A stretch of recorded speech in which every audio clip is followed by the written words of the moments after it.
Изградено пред 87 години, Охридското пристаниште повеќе нема капацитет за сите пловила, чиј број од година во година е се поголем. Свесни дека објектот стар еден век не може да го издржи товарот на белата флота, за да се овозможи зголемување на капацитетот и поголема безбедност пред се на бродовите, пред почетокот на летото, капетанијата изврши расчистување и продлабочување на езерското дно. Собствениците на пловните објекти раскажуваат со какви проблеми се соочуваат повеќе од 2 децении. И не им создава главоволка само пристаништето, туку и каналот Студенчишта, во кој се усидруваат околу 400 пловила.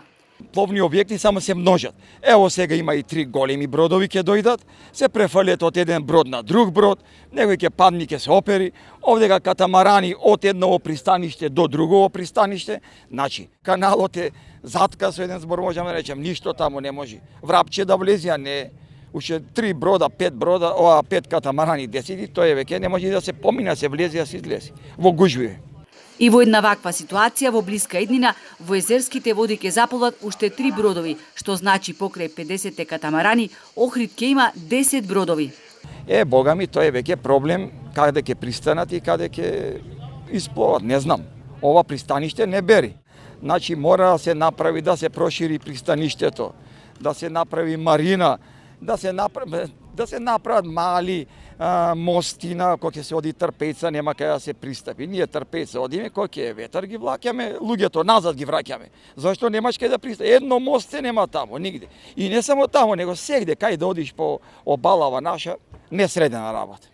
Никој не го оспорува фактот дека рекреативната наутика со години се судира со проблемот поради недостаток на марина, за кој се зборува 20 години, но за тоа треба да се направат темелни стручни научни анализи, велат од ресорното министерство.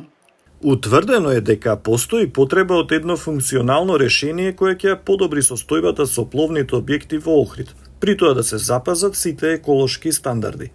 Започнат е процес во кој се вклучени сите релевантни фактори, експерти од наутика, еколози, се со цел да се најде најдобро еколошко и функционално решение за унапредување на езерскиот сообраќај.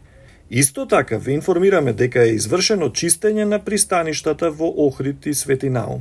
Пристаништата не само во Светинаум, туку сите на ривиерата ќе се санираат на еден среден или подолг рок, велат од ресорното министерство.